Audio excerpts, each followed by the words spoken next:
You can start. Miyuyang, hello. Good afternoon or good morning, depending on where you're joining us today. Please note that this meeting of the National Indian Health Board and Association of American Indian Physicians is being recorded. If you do not consent to being recorded, you are asked to drop off the meeting at this time. Thank you.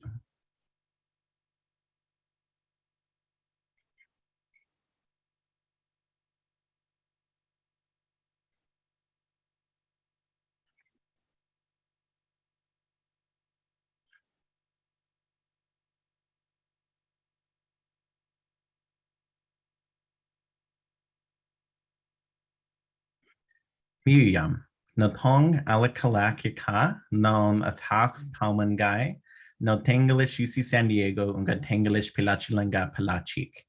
Hello, everyone. Again, my name is Alec Kalak. I am an MD PhD student at UC San Diego School of Medicine and the School of Public Health at San Diego State University, with a focus on tribal public health. It is my pleasure to welcome you today to the second webinar in the Act of Love series in partnership with the Association of American Indian Physicians. Today's webinar is titled, Do Your Research, Empowering Native Youth to Get Vaccinated.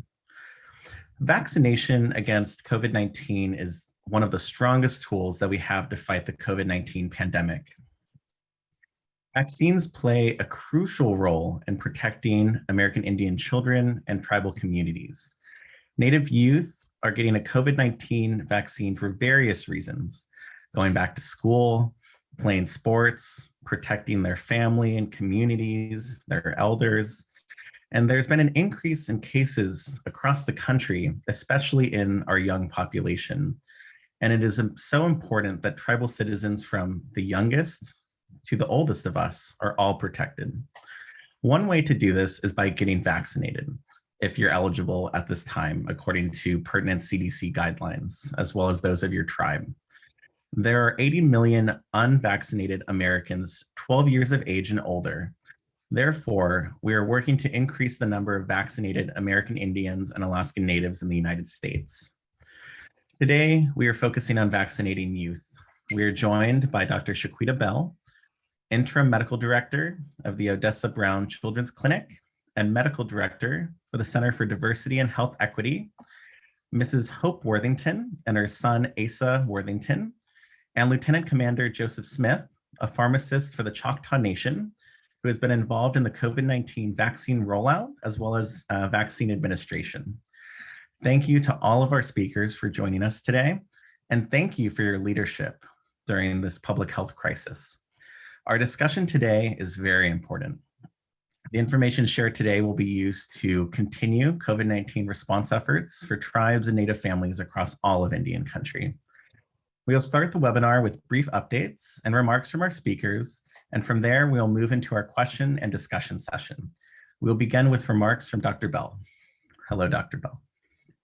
Hi, Alec. Thanks everyone for having me. As Alec mentioned, my name is Dr. Shaquita Bell. I'm a pediatrician here in Seattle. I'm Cherokee on my mother's side and African American on my father's side. I've been a pediatrician for 15 years. I'm now helping to lead a clinic here in Seattle, and part of leading that clinic is we have been running a vaccine clinic since February of 2021. So we have vaccinated over 2,000 people. I have learned a lot. I have had lots of discussions and tried to share lots of information. I'm really happy to be here today to share information and answer questions with you all.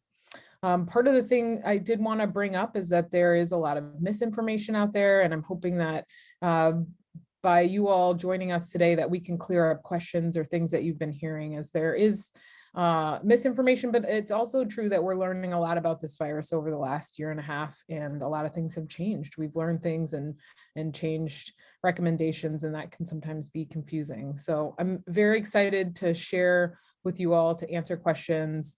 I normally see patients from the time they're born until about 20 years old, but over the COVID pandemic, I have been seeing adults and even vaccinating people well into their 90s. So I'm happy to answer any questions.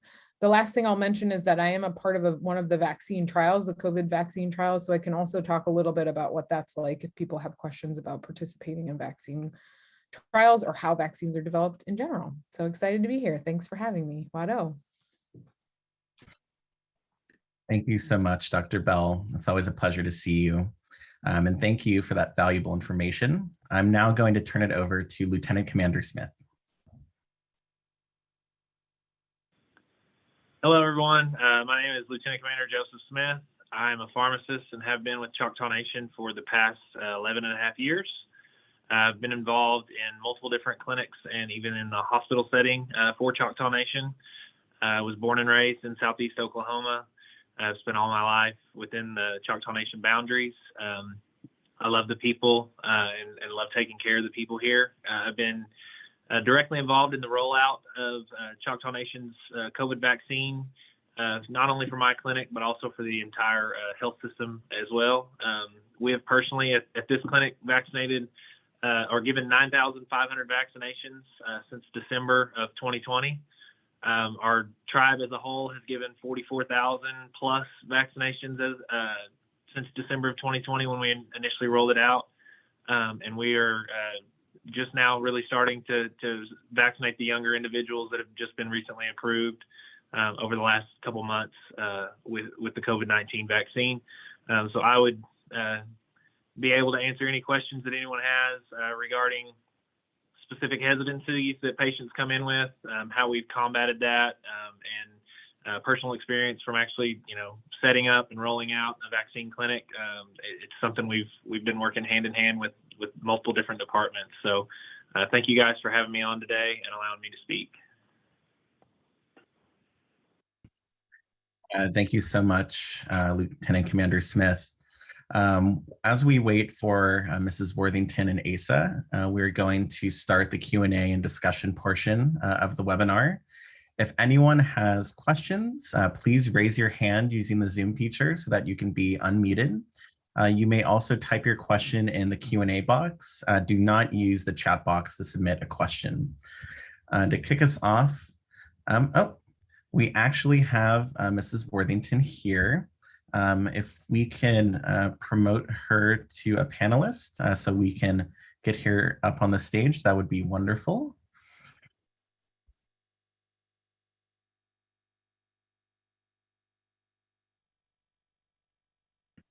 Great, thank you so much to our staff at NIHB.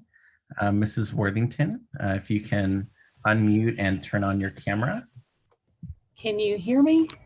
Yes, we can hear you. The camera, I may have to, I don't know why the camera's not on. I'm sorry. Do you see it? Oh, here we go. Let's see this. Oh, here we go. Let's get over this way then. Perfect. Oh, sorry. We had No our times worries. mixed up. So sorry. No, welcome, welcome. Just fashionably late, but all good. We already introduced Dr. Bell and Lieutenant Commander Smith, and I now have the honor of introducing Mrs. Worthington and Asa. So I'll give you to the stage. Okay. Hello. I'm sorry that we are late. Asa I just got him out of cross country practice because I thought we had another 30 minutes. But I am Hope Worthington. I am actually the Indian Education Director here at our public school in Carnegie, Oklahoma. My son is Asa Worthington. He is a junior in the junior class here at Carnegie. I'm not too sure what we've missed at this point, but I did want to, thank you all for having us today. Thank you for having us and being a part of your panel for this webinar to talk about the empowering our youth to get vaccinated. One thing that I did with Asa, he was unsure. I guess I'll just go right into that. When my husband and I decided, it was time for us to get the vaccination when it did come out, when it was available to us, our biggest motivator, we had lost 4 family members very close to us. And my husband's grandmother, Asa's great grandmother, she was 92 years old, very healthy.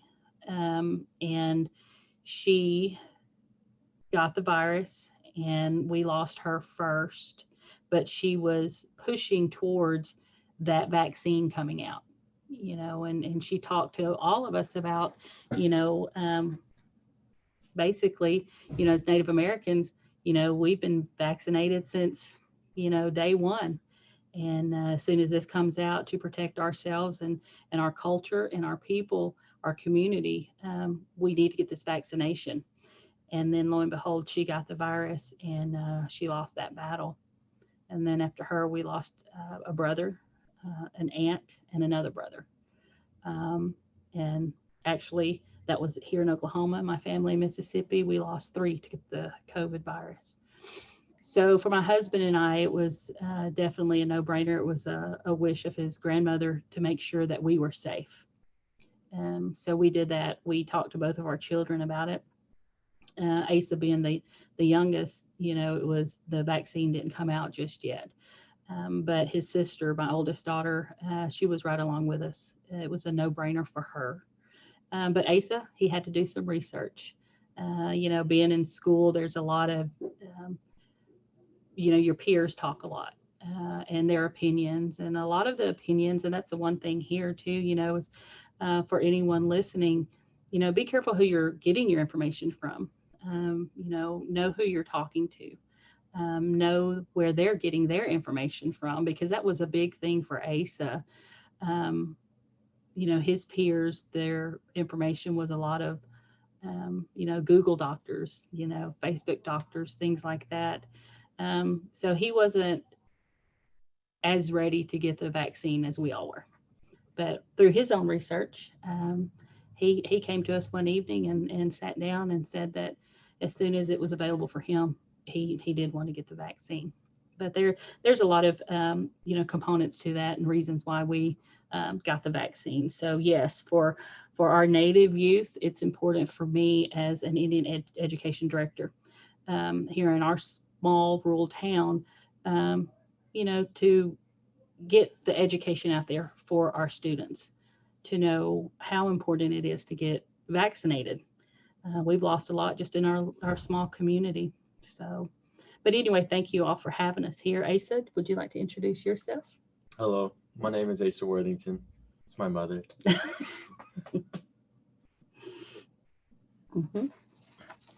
Great. Well, thank you so much, you two. We're glad you were able to join us again. I can certainly understand where Asa is coming from. My youngest brother is 17, and one of the strongest motivators for him to get vaccinated, was that return to school and wanting to feel safe. And my father is also a Native physician, and he, coming home, my brother, saw how stressful it has been, but also the push to protect our communities. So now with everyone here, we're going to start our Q&A. So as a reminder, if you'd like to speak, please raise your hand in the Zoom feature so that NIHB staff can unmute you, or you're also welcome to type your questions in the Q&A box or submit a comment as well, but it is harder to keep track of your questions if you're not putting them in the Q&A box. Once you are unmuted, we'd also invite you to turn your camera on so we can see your faces. But the first question that we actually have is for Mr. Asa. So your mom talked about it a little bit, but I'm kind of wondering if you can speak more about what helped you to decide to get vaccinated. Well, obviously, like she said, I had to do my research first because I was a little unsure, on top of having awful fear of needles, of course. But I was always taught by my grandparents and the people that have helped me growing up in my life that are gone now, some due to COVID, to protect our culture, do what was right for our people, make the best decision, And I learned a lot through all of that stuff, knowing that it's more than just a vaccine. It's more than just a shot in the arm. It's more than just medicine. It's protection. It's protecting our culture, and it's most importantly me doing my part.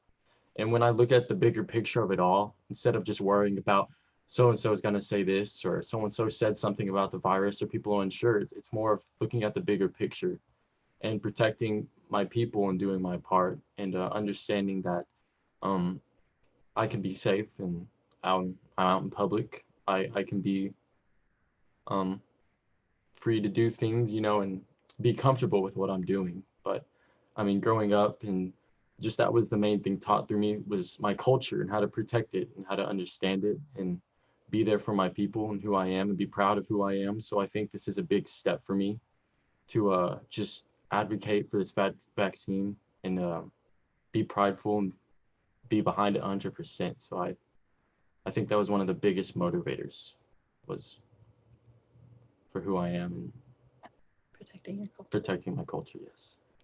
No, that's so important. And I think for Indian country, it's not just about protecting ourselves, but protecting everyone in our communities.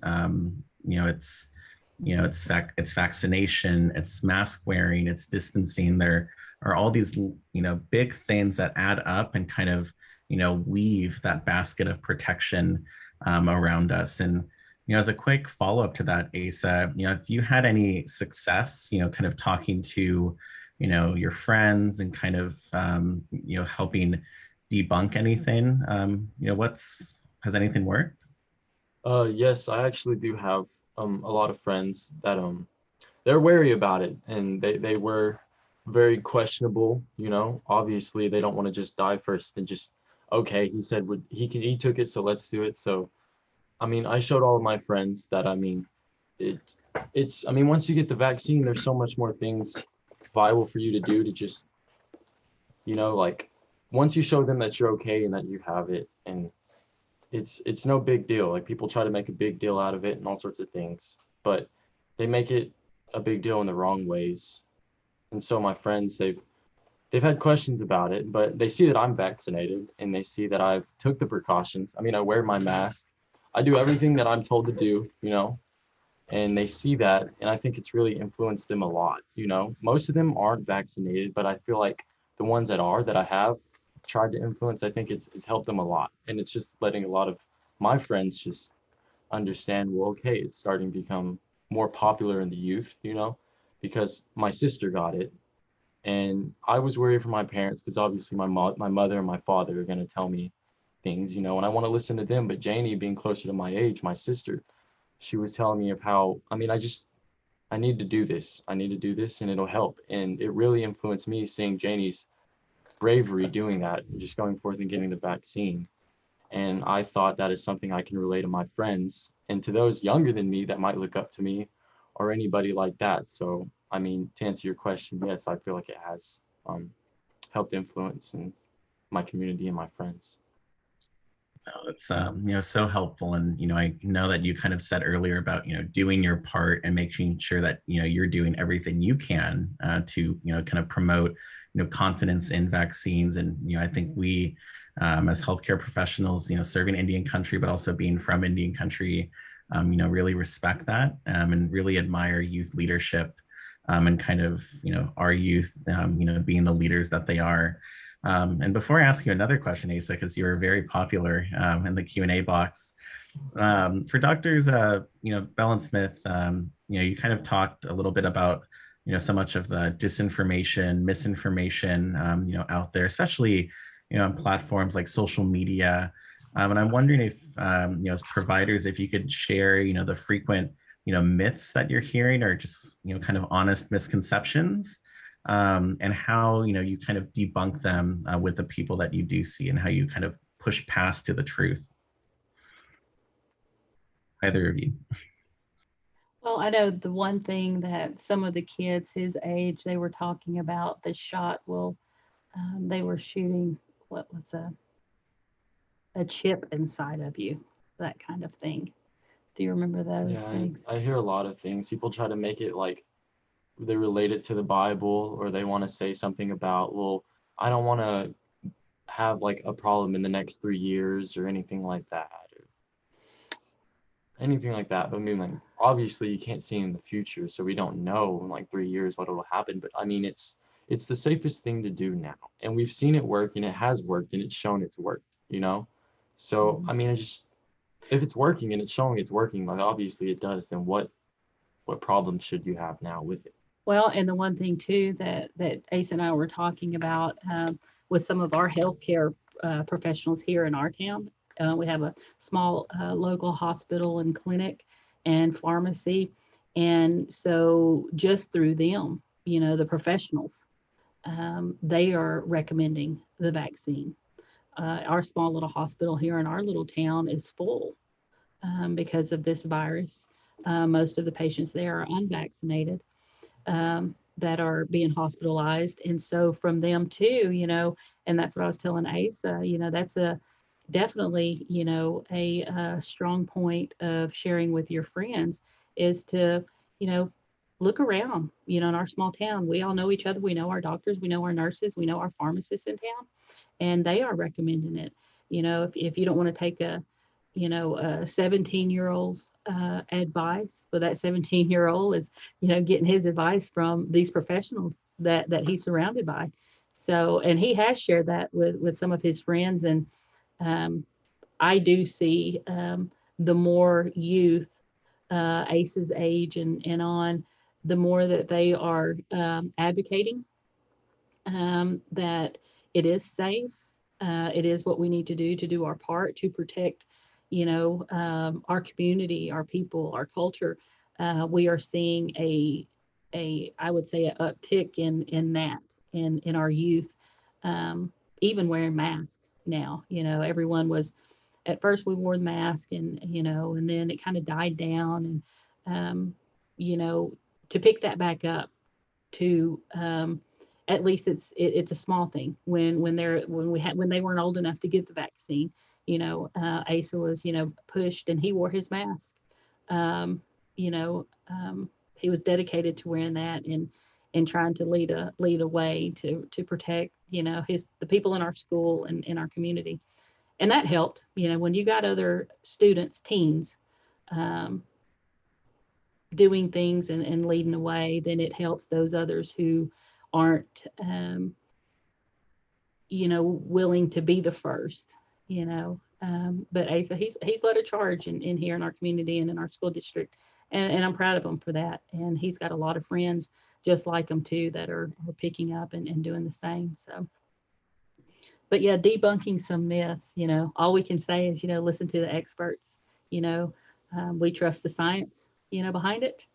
We trust the research behind it. It's been going on for many, many years. This isn't the first of it. So, I think if somebody said we're all going to turn into zombies, And we've heard that before. We sure have heard that before. Obviously, that's no, but we trust the science. Yeah. Mm-hmm. Thank you so much, Dr. Smith. So from a healthcare provider perspective, we've seen a lot of people come in and they are really, really nervous about getting this vaccine, probably more so than any other vaccine that I've ever been involved with. And a lot of it is because there is a lot of misinformation out there. People are concerned because they think the technology is completely new, and the fact that we've used it in a vaccine. Yes, this is the first vaccines we've used with the mRNA technology between the Pfizer and the Moderna, but that technology has been studied for many, many years. And so the biggest thing I do when I have a patient that comes in with concerns is I tell them my experiences with the vaccine. We've given a lot of doses of this vaccine at our clinic. We've had very, very good luck. There have been a very, very small number of reactions, and most of those are simply the patient has, worked themselves up because of anxiety before they come into the vaccine in the first place. Otherwise, it's just local site reactions and then the normal kind of sick feeling you get after the second dose. It's nothing like your anaphylactic reactions, that sort. Those do happen, but they're very, very, very rare. And so that's the biggest thing we can do to patients to kind of ease their concerns and their anxiety about it is just share our experience with it. We've been doing this for going on 10 months now, and we've had really, really good luck with it. It's shown, throughout this time, especially with the Delta variant coming back, that it prevents the hospitalizations that we're trying to prevent. And yes, there is a small, minuscule risk with anything you do with your body, but the risk of not getting vaccinated is a lot higher if you were to contract COVID and not be vaccinated. So that's one of the big things, just patients being really, really anxious about the newness of it. Another thing we hear a lot of times is, they read, it's going to make them sterile. It's going to, harm their infant. It's going to do all sorts of things. And none of that has proven to be true. Most OBGYNs are now recommending that pregnant women get vaccinated. It's just, it's not something that we see issues with at this point, and it's actually beneficial to the infant because the infant's not going to be able to be vaccinated for years at this point. Hopefully soon they get it approved for younger ages, but you're giving that baby a little bit of benefit by giving them some antibodies when they're born. So basically just talking to the patients and letting them know, look, I vaccinated my own children. I wouldn't recommend this to you if it wasn't something I was willing to do, or I wasn't willing to put my children through. So that's the main things we see at our clinic. I'm sure everywhere they have different things, but they see lots of different information on the internet or on TV, and it's really hard for them to know what to trust. And so just working through your personal experience with it is as big of an impact on them as anything I've seen so far. And what do you think, Dr. Bell? Yeah, I mean, I think the experts have covered it. Dr. Asa is going to be hired in Seattle shortly as the new pediatrician on staff. I think the big themes you're hearing is it's really important to have a conversation with somebody who has the facts. So Googling Dr. Google is not the right place to get good healthcare information for anything, much less for COVID vaccines, but really making ourselves available, allowing to have open conversations as a community, as families, talking to your loved ones about what your concerns are, and also what are good sources of information and truth. Like I have done clinics where I spend half the time just talking to folks about what their concerns are, what their fears are.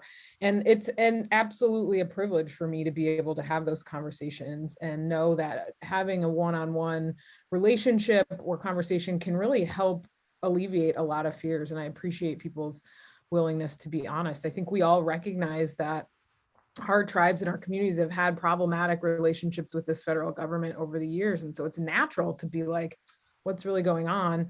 But it's also helpful to learn from people who have gone to school, who have studied this, and who are not just Dr. Google. I think some of the common things I hear is like, this is going to change my DNA, or like Asa said, there's a microchip in it.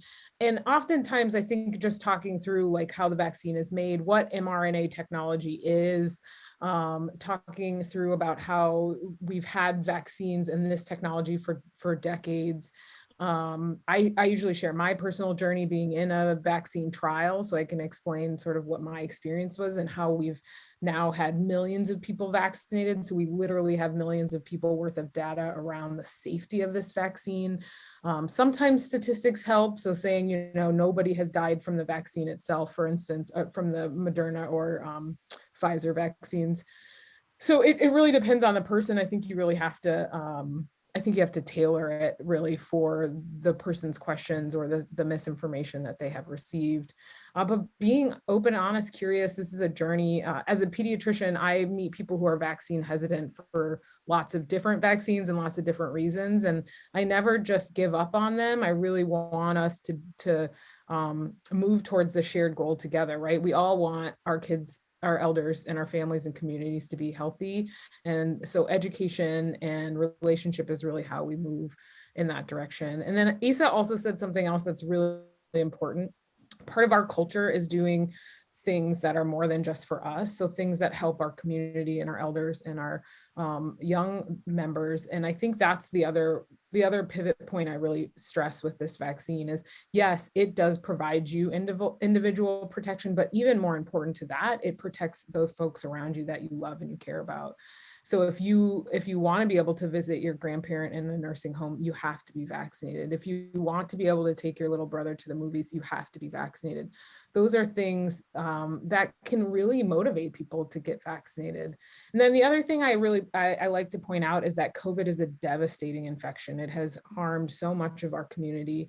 To Asa's point about losing our culture and losing some of our language speakers, we do know the absolute risk of getting COVID, the infection. vaccine. And we are very confident in the safety of the vaccine. And when you weigh that, when you think about the devastation that COVID, the infection causes, for me, it makes a lot of sense to do something that we're not excited to do. Maybe we're a little fearful of the needle, but we know it's very safe compared to the other consequences of getting the illness. So those are just kind of high level responses. And I know we have a lot more questions coming in, so I'll pause there and we can keep talking. Thanks, Dr. Bell and Dr. Smith, as well as Dr. Asa. Please let me know when I can help you apply to medical school, though I think we'd want you here in San Diego.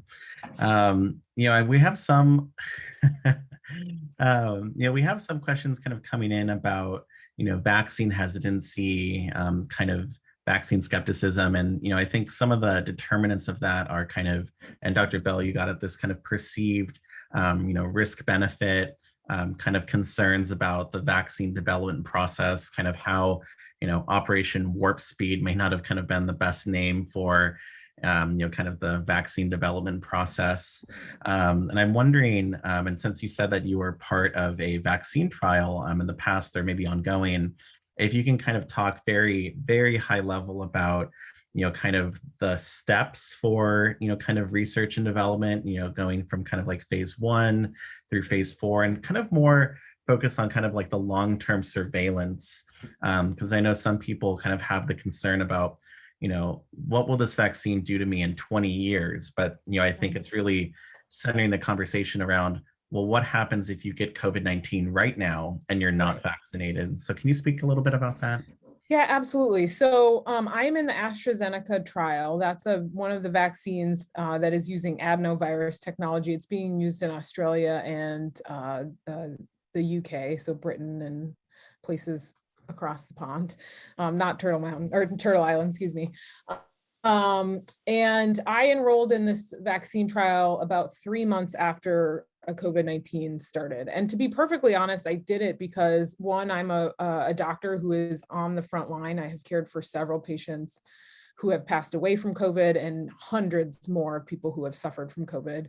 And I thought, as for myself, what could I do to help our community? And one of the things I thought about was being a part of a trial. I think the other thing that I really recognize is that oftentimes our Native communities are not represented in research, and that we may see results of things, medications, interventions that are done on populations that are not like ours. And so I wanted to be a part of the Black and the Brown experience in these vaccine trials. I also don't have children, and I am not currently living with somebody who's high risk. So I said, hey, why not? I feel like I'm a good guinea pig. And so I signed up for that. And actually I got my vaccine a few months before most anybody did in the US. Well, I got a poke. I didn't know at the time whether I got my vaccine or not.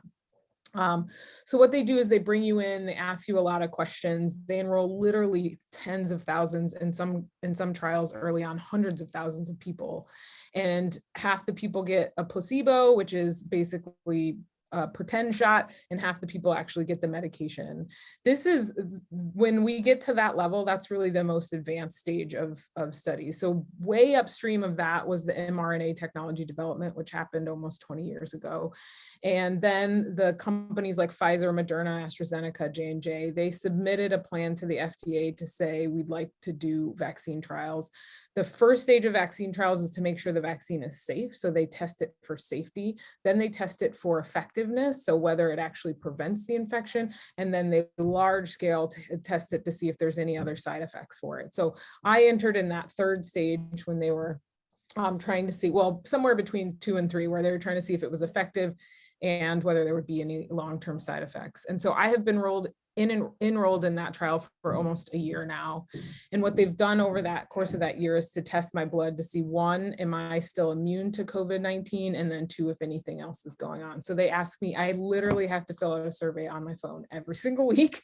And they ask me, do you have any symptoms whatsoever? Does your head hurt? Does your liver hurt? Does your skin hurt? Everything. And that's what they're doing for hundreds of thousands of people across the world with each individual trial. So really millions of people have joined vaccine trials to collect this data, and it's ongoing. So they're going to continue to collect my blood and ask me questions to see what this vaccine does.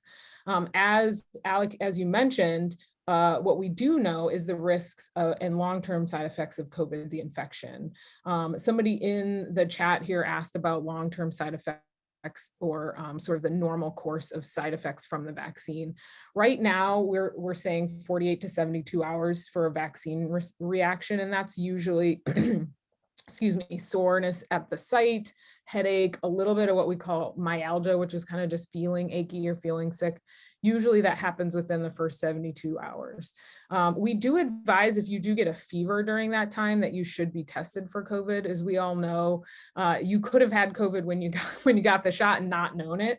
And so it's really important to seek care if you're having symptoms after that time period, or if you start to feel sick, because you could have had something at the time of the vaccine. The last little thing that I'll mention is there has been some press about myocarditis and inflammation of the heart in children who get the vaccine. I want to be clear, the studies that have come out have not shown a direct correlation with the COVID vaccine. There has not been a statistically significant increase in heart inflammation in children after the vaccine. But we're erring on the safe side to be sure. And so we are suggesting if any child has any sort of heart condition or any sort of concerns, to make sure they talk to their doctor or healthcare provider before and after they get their vaccine if they have any concerns. Again, that's a piece of information that's out there saying, kids are dying from heart conditions. That is absolutely not true. We have not had any children pass away from Pfizer vaccine, which is the only vaccine approved for children.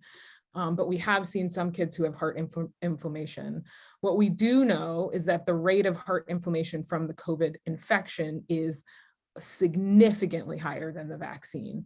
And so what's not clear is this a population level heart inflammation that we might be picking up from this pandemic, or is it truly associated with the vaccine? That is not clear. What I can say is no child has had any fatal or any serious side effects from this vaccine. Some of them have been admitted to the hospital to be monitored, but all of them have recovered. It's really rare I get to say absolute statements too. So that's why I get to keep throwing them out. Medicine's rarely absolute. Thank you so much, Dr. Bell. I mean, since this call started, medicine has become, outdated, and that, something new has happened. And, it's the job of our healthcare professionals and our other providers to stay on top of this information and make sure that, what we are doing, in the clinic, out in our community, is rooted in evidence, and that we're doing the best thing with the best knowledge that we have at the time. And I know, we, have those questions about, vaccines and what the vaccines can cause, but I think it's really about what are the vaccines preventing. And at this time, it's really keeping you out of the hospital, keeping you alive, and, turning all of that into a mild cold. And, I think it's kind of pushing back on the notion that, the vaccines, prevent you from getting infected for COVID-19, but what they were really evaluated on was keeping you out of the hospital, keeping you off of a ventilator. And I know with, Dr. Bell, you kind of emphasized that, adverse events from vaccines, really just more like the most common, like right, when you get a vaccine. And, we still monitor for any potential long-term effects, but, those haven't really manifested in a way that's concerning. And we are seeing full approval for our vaccines, most recently with Pfizer, where it's no longer emergency use in kids 12 and up, but it actually has full approval. Our next question, and perhaps this can be for Lieutenant Commander Smith, is, how do you kind of debunk or kind of, educate the people that you see on kind of quote unquote quick COVID-19 fixes, such as, ivermectin, which has been going through the news, or other treatments that have been promoted on social media, like, I don't know, zinc, vitamin C, hydroxychloroquine, where, bodies like the FDA, or even healthcare professionals are saying, don't take this, but somehow, misinformation is getting out there. How do you get past that? That's a really good question, especially with a lot of patients in my specific location that we're in. We see a lot of patients that just don't trust, medical professionals as much as they trust somebody on the news station. And so that's something that we have to talk to them about is, look, the thing you're talking about is not approved. It's actually not recommended at all for what you're taking it for. And just trying to work through that barrier. It's an ongoing task. I don't have an exact fix for that. If I did, I would broadcast it as far and wide as I could. But just educating the patients that these therapies that they have aren't really therapies. They're stuff that someone, out in the internet somewhere decided was good to promote, and until they have data to back it up, I don't recommend it to anyone, and I wouldn't recommend it to my mom. If it's not something I would recommend to my mom or my kids, I'm generally not going to recommend it at all. And that's the biggest thing, is just trying to point them in the direction of true sources of medical information. So if you can get some printouts of information on the approved drugs, and even information on the ones that they're bringing you off the street, to educate them on what this is actually used for, and what the new guidelines are, and what the recommendations that the educated medical professionals are out there promoting, then hopefully you can change their mind into taking an approved treatment for it, or an approved preventative vaccination for it. But a lot of people, it's just, you have to continuously, talk to them, and try to talk to them about your knowledge on the subject, and just work through those barriers, because a lot of them have some really, really large barriers to medical treatment. So. Thank you. Thank you for that, you too. And, we have a lot of health questions coming in, and I'm glad, we have your perspectives. And, I remember something that's been very, big in the kind of online discourse about kind of, herd immunity, community immunity. How do you get there? Is it through vaccination? Is it, through infection? We of course lean towards vaccination. That's safer, and that's a very defined pathway. And I'm wondering, how would you kind of address, someone who said, well, I got COVID already, I don't need a vaccination because I already have antibodies that way. Kind of what are the differences in those types of immunity? And that's up for either of you. I can start. So one of the examples that I use, or analogies that I use, is the variant. So if you think about the Delta variant, think about if you've ever made a photocopy of a piece of paper or a form, and you make 100 copies, and out of those 100 copies, maybe like 95 look like the first one, but maybe 5 of them are a little smudged or a little wonky on the paper. That's the way a virus duplicates itself, but it does it millions and millions of times. So every once in a while, it makes a copy that, instead of being smudged or wonky, is actually better than the initial copy. And so it takes that copy that's better than the initial copy and starts making millions and millions of copies of that. And the definition of better or less smudged by a virus is something that's either more infectious, that's more severe, that's more likely to survive. So the Delta variant is that better copy. And what happened is that a lot of us got COVID infections early on, and we saw one version of that virus. But what we're finding with the vaccines is that the vaccine gives you protection in your immune system for multiple different copies of the vaccine, because it gives you immunity to a protein on the surface of the virus. So you're more likely to be protected, you're more likely to have long-term immunity, and you're more likely to have your body remember how to fight COVID if you're exposed. Now, there's another really great question in the question and answer about breakthrough cases. And this is kind of relates to that. So what we think about with an infection of COVID is that you're probably have your immune response for about 90 days. With the vaccine, we think you probably have your response for closer to 8 months.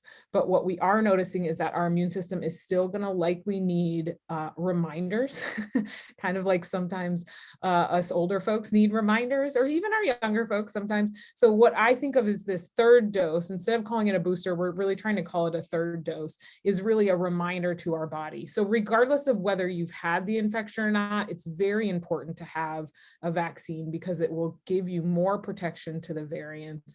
And it is likely that all of us are going to need to have that vaccine ongoing, so that our body remembers how to fight this infection, especially as the virus makes small changes, and that makes it harder for us to fight.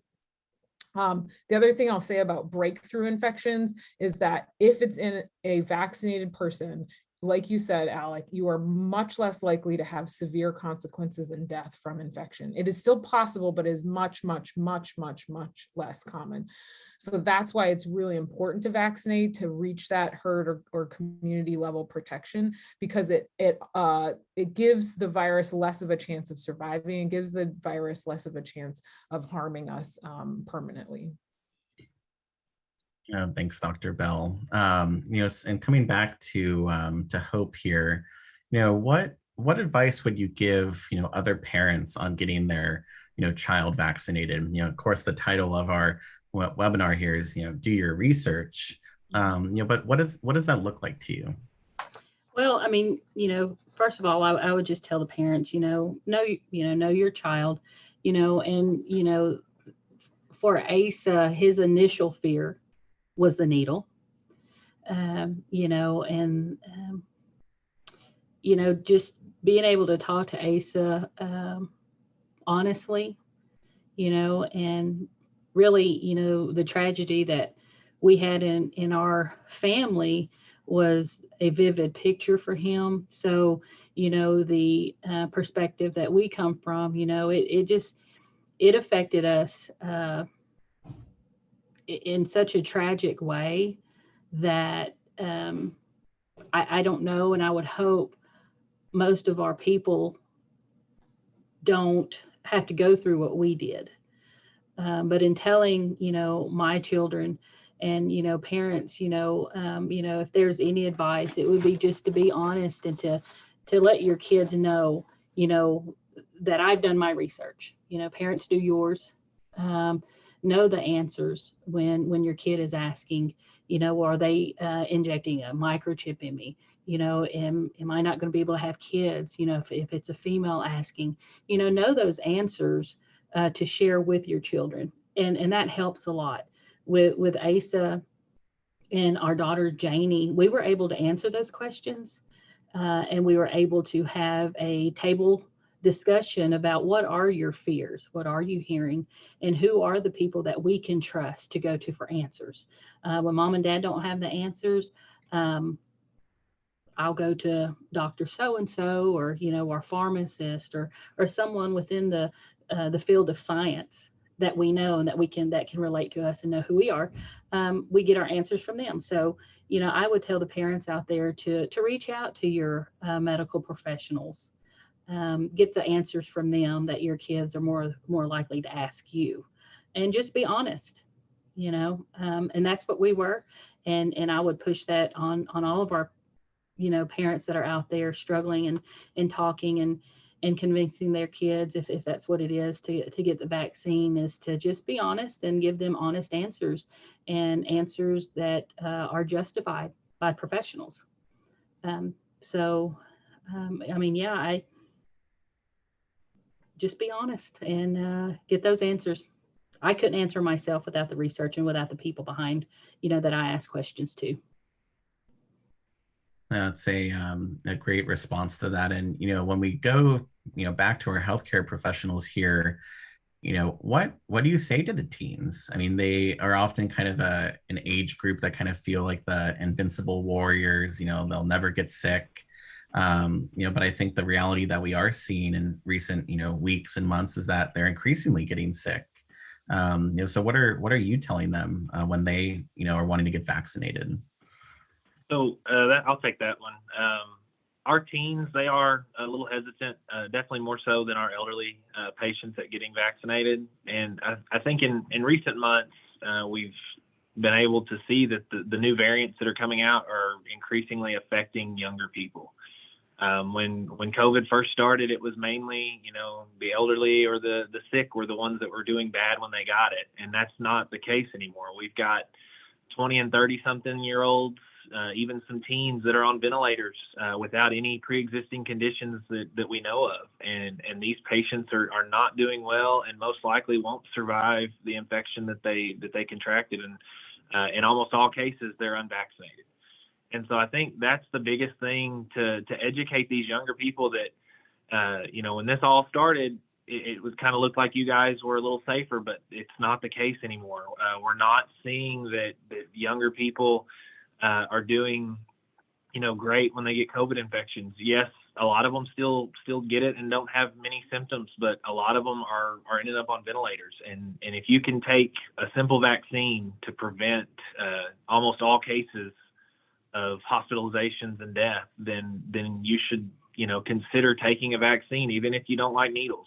It's a lot easier to get a vaccine than it is to get put under to get a ventilator started on you. It's just it's really tough to get them convinced, but I think educating them on the fact that it is affecting younger people in much higher numbers now than it was when the pandemic first started, that these new variants are not just going after the elderly and the sick. That education to them, in my opinion, has been, a big mind changer. I know a lot of parents were really hesitant because they're telling their kids, well, you guys aren't really getting sick, and now they're seeing, friends, families, coworkers, kids that are ended up in the hospital, and they don't want that to happen to their kids. So just the education on the patients it's actually affecting is really helping get that out there in the younger individuals' minds. So that's kind of the way I've approached it so far.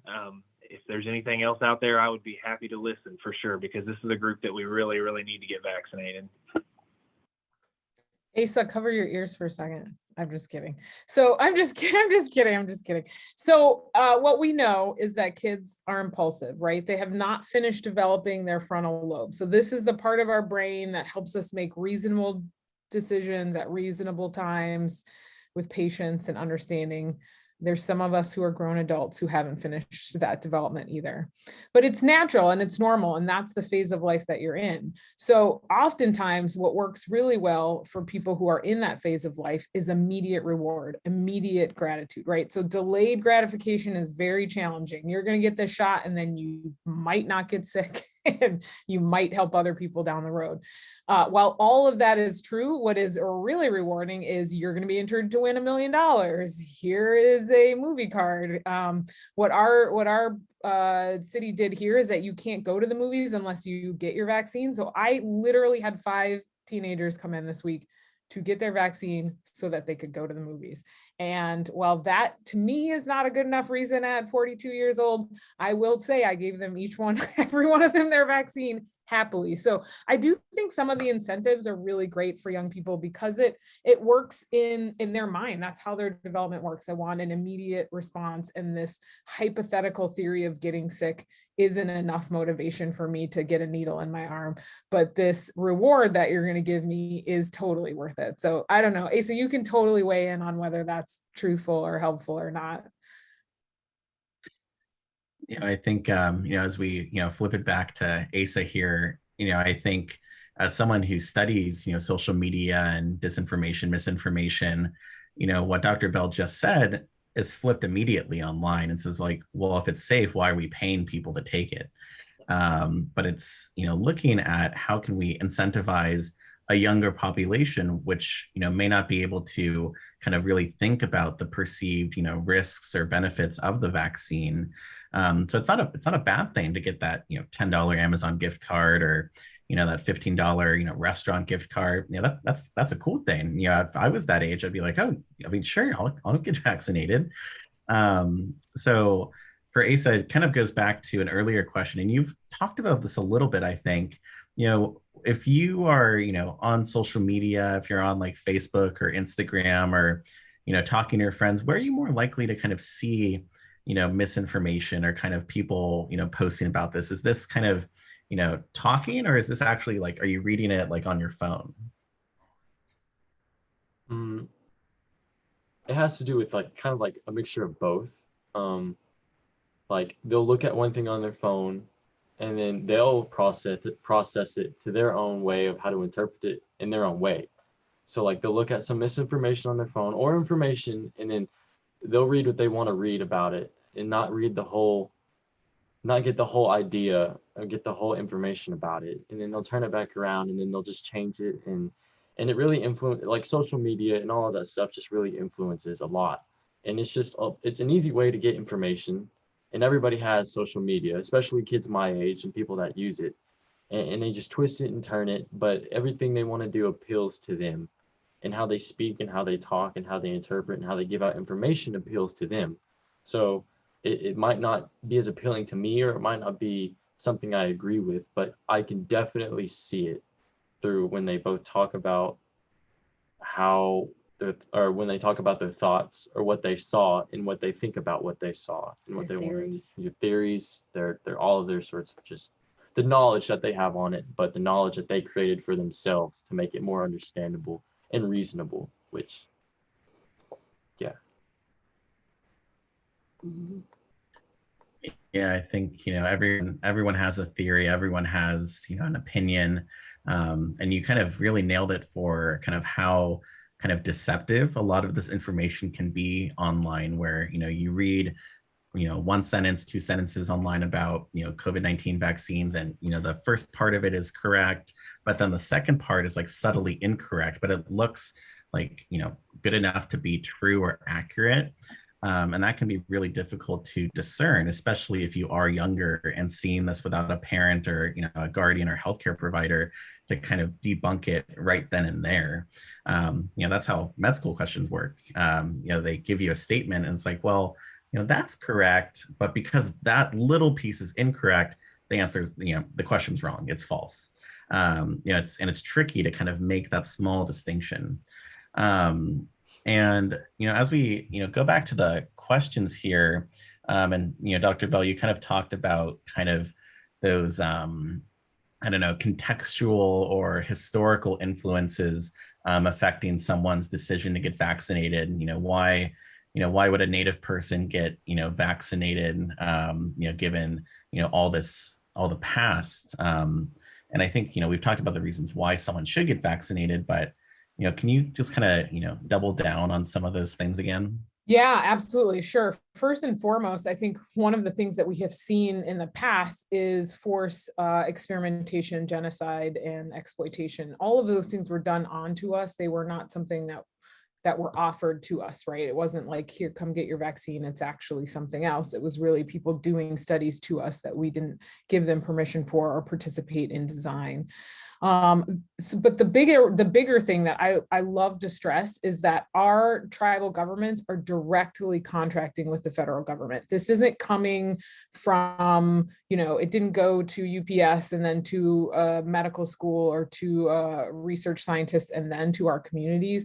Our tribal governments directly negotiated with the federal government. And part of that is through what is due to us that we've traded in our blood and our land and our people and all of our treaties. But the other reality is that this current federal administration recognizes tribal sovereignty and says, hey, our people can disseminate this vaccine appropriately. And it has been demonstrated, right? We know that our tribal communities are above most of the rest of the country in terms of getting vaccines. And part of that is because we did this ourselves. So I love to stress that because I think it's a really important part that our communities are doing a great job and that you should want to be a part of that, right? You're a part of my community, so you should want to be a part of the great job that we're doing. I think the other piece that's really, really important is to understand that Native people had a lot to do with this vaccine development. I used one example, and that's an example I share with my patients and families, that I participated in that trial. All of the data behind the trials are available on their website. So you can actually see how many American Indians, how many African Americans, how many people who identify as Asian descent were included in the Pfizer trial, were included in the Moderna trial.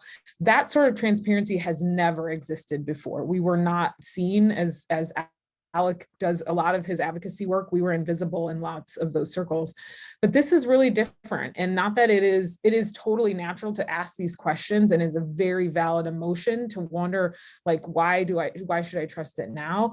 But there are so many aspects of this that are different, including the involvement of our leadership in directly with the United States federal government and doing what's right for our people. So those are sort of the top hits. I don't know, Dr. Smith, if you have anything else you'd add.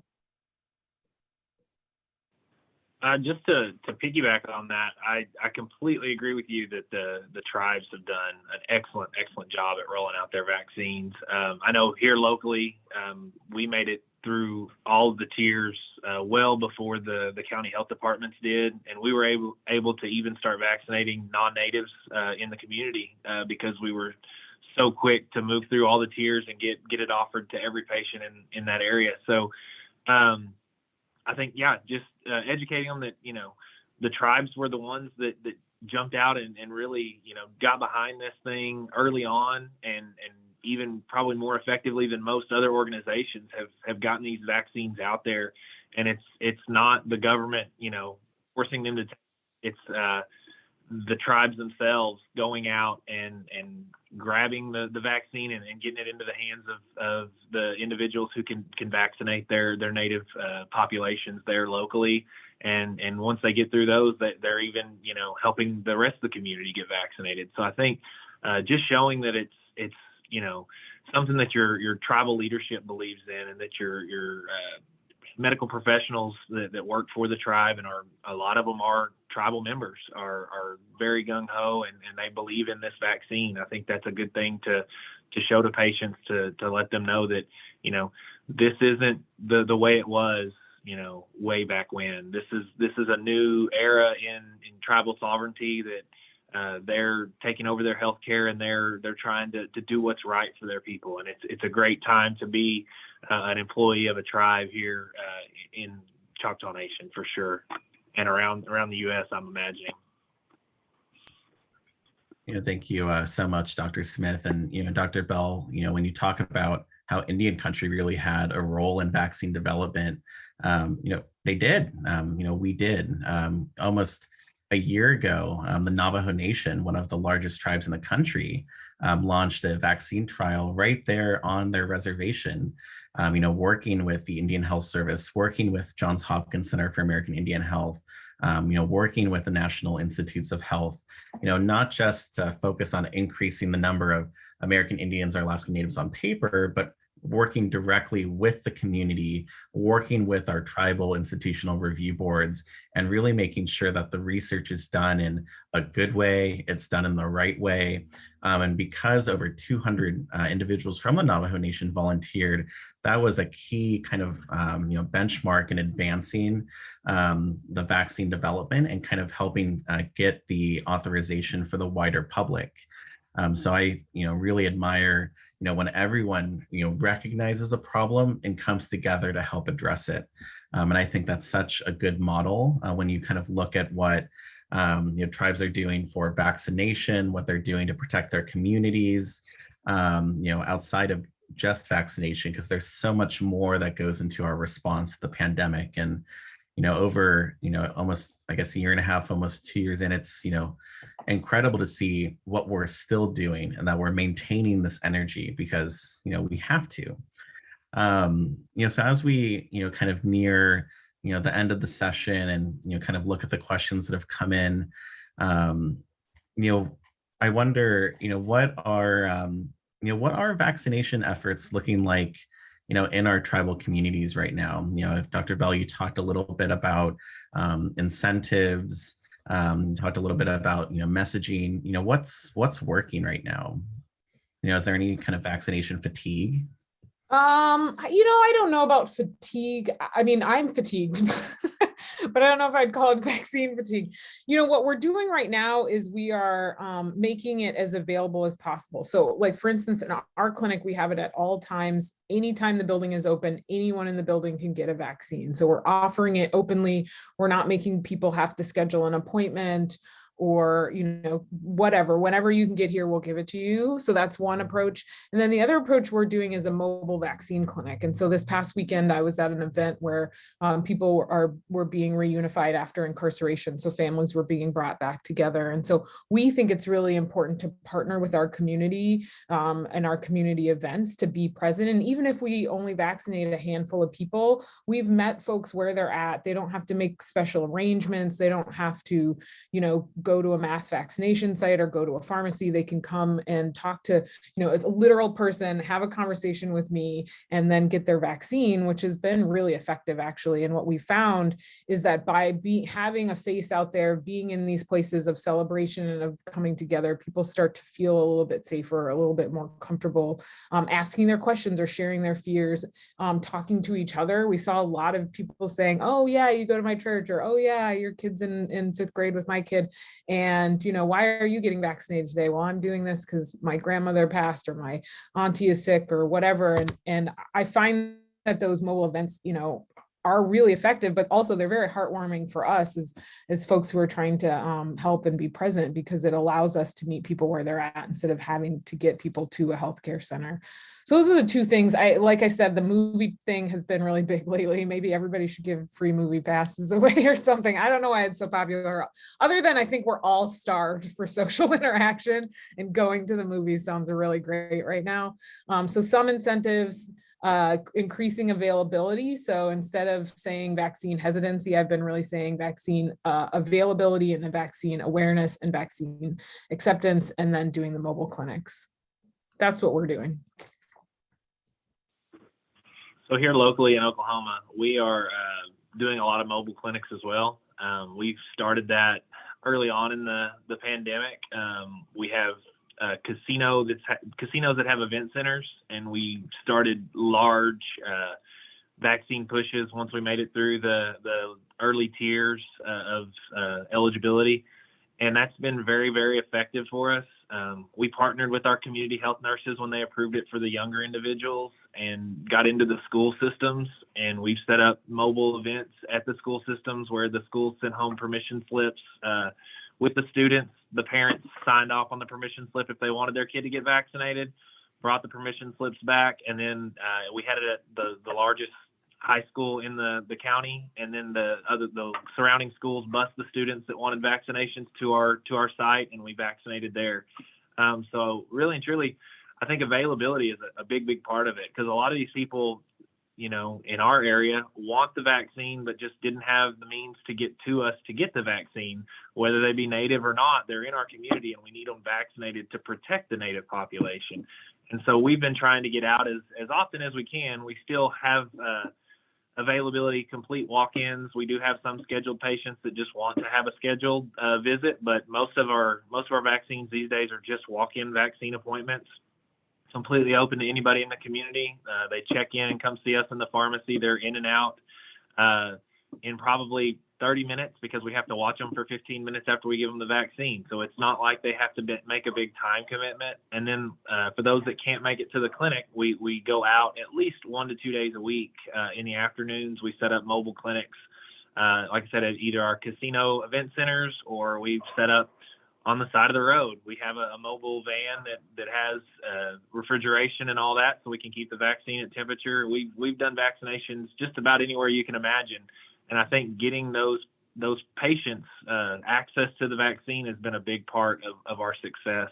And also just teaming with other members of our medical team that have, connections to the schools, or connections to the elder centers, or connections to, just the patient population in general. Those people that are, working the phone lines and calling patients and asking if they want vaccines, those are very important people to include on your vaccination team, because I can't call everybody. I can give a vaccine if they're sitting down in front of me, but I don't have time in my day to make 1,000 phone calls.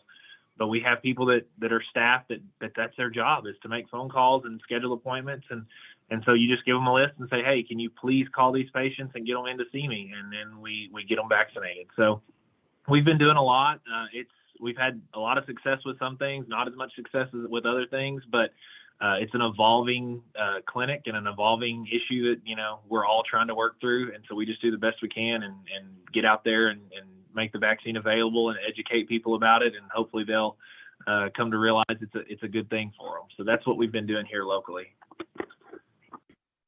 Thank you, Dr. Smith. And I'd be remiss if I didn't speak out to, a group that I think is often wary of vaccines, which is those with food allergies. And, I myself have a very severe food allergy to peanuts. And I was, really nervous when I kind of got that notification that I could get a COVID-19 vaccine. And I was like, but I have a peanut allergy. I have an EpiPen. Like, is it okay? I did like hours of research on, Dr. Google, and I went through and I was like, well, is it okay? And I, went to the FDA, went to the CDC, went to the official websites, asked my father, a native physician, was like, food allergy, is that okay? And I asked the question like 10 times. I was like, is it okay? And an hour later, is it still okay? And I got vaccinated, and I was so happy to see, when you get vaccinated, people watch you and make sure that, you're okay in a waiting room. And for those with food allergies, you wait double the time, you wait 30 minutes, and I felt special. I was like, oh, I'm the only one in the corner of the room, and I'm just seeing people go in and out, and I'm stuck here, but I know that I'm safe. And I think that's a big privilege of being, in, the medical profession as a student. So as we kind of near the top of the hour and kind of wrap up our time today, hoping we can start with Hope and Asa for any kind of closing or kind of final comments or wisdom that you have for our audience. I'm very pleased that the majority of the audience has actually stayed for the event, so we've really had really great engagement with everyone today. A comment I have to say is getting vaccinated is the best thing that you can possibly do for your people and for your culture now. And that it's opportunity you need to take a hold of as soon as you have. And that it's very important. Mm-hmm. And, for me, the vaccination is our strongest defense right now against this virus. So, for anyone out there listening, get vaccinated. Help our people. Dr. Bell? Yeah, I would just say we're looking to the horizon. We're hoping for an emergency use authorization for children 5 to 12 years, and we're hoping that'll happen in the next couple of months. The data has been submitted from Pfizer to the FDA last week, so that's very good news. So that's the first step in getting vaccines available for the 5 to 12-year-olds, and that will be Pfizer again once it's approved. I'll say that we are nearing into the fall, which is when flu season starts and flu vaccines start. We know, we have the statistics to show that our children have overwhelmingly been under vaccinated during the COVID pandemic, and understandably so, right? Many people avoided going to the hospital or going to doctors' offices or their healthcare providers during the pandemic. So it's really, really important that we are able to be flexible and offer people all of the vaccines that they can get when they're in front of us. So knowing that you can co-administer any vaccine with the COVID vaccine is really important to remember. So somebody can get their flu shot and their COVID vaccine at the same time. They could catch up on their childhood or adult immunization schedule at the same time. And that we want to make this as available as possible going into these winter months so that we can hopefully return to some sort of sanity. I would really appreciate it if we could all, I don't know, just not wear a mask for like 5 hours a day. It'd be great. Small things. But thank you all for tuning in. It's really great. Asa, I'm serious about being a doctor in Seattle. Don't listen to Alec. We'd love to have you. But we're also very happy to have you and your mom today. It's wonderful to have you guys' words and wisdom. Thank you for coming. Thank you for having us. I wanted to just say thank you guys for joining us today. Asa, if the doctor thing doesn't work out, you could at least come hang out with my 15-year-old. And pharmacy school is a pretty cool thing to do too. So either way you want to go there, you seem like a really mature kid for a teenager for sure. So keep doing what you're doing. Anybody out there listening, if you're, hesitant about the vaccine, find a medical professional, talk to a medical professional. They're out there. Pharmacies are a great place. I know I have kind of a soft spot in my heart for pharmacists, but they're accessible. You can walk up to any pharmacy throughout the country and talk to the pharmacist without an appointment. If you don't feel comfortable talking to a pharmacist, call your doctor's office, leave them a voicemail. They will call you back and talk to them about your concerns. The biggest thing is to educate yourself. I don't want to force anyone to get a vaccine. That's not what I'm here for, but I want to give you the best education that you can get to make the right decision for you. I hope that that's to get vaccinated, but that's a personal choice for you. but we want to give you the best education we can on the vaccines, the benefits of the vaccine, and even the slight risks of the vaccine. And that's what we're here for. That's what medical professionals, train to do. So just find someone that has a medical professional background. Talk to your local professionals, talk to your nurses, your pharmacists, your doctors. Get the information you need to make that decision for you. And then find a vaccine clinic nearby, because they're all over the place. And again, I just wanted to say thank you for everybody for having us today and letting us speak, and enjoy the rest of your day. Thank you so much, Dr. Smith. As we have come to the end of this excellent webinar, I know we haven't gotten to the questions or comments from everyone, but we do welcome your input following this call. In the Q&A box, I have put the contact email for Courtney Wheeler, one of our great NIHB staff members. You're welcome to share any additional questions or comments as we look to future programming and future resources for Indian country. Also feel free to contact the National Indian Health Board directly. You can find the names and contact info for our staff on our website. And again, just stressing this, this is a really crucial time, and all of us are honored to be able to lift up tribal voices, especially in healthcare, but also for our youth, who are tomorrow's future leaders, and I'd argue today's leaders. And also ensuring that tribal priorities will always be front and center in our work. So again, thank you for your time, and please stay safe today. Take care.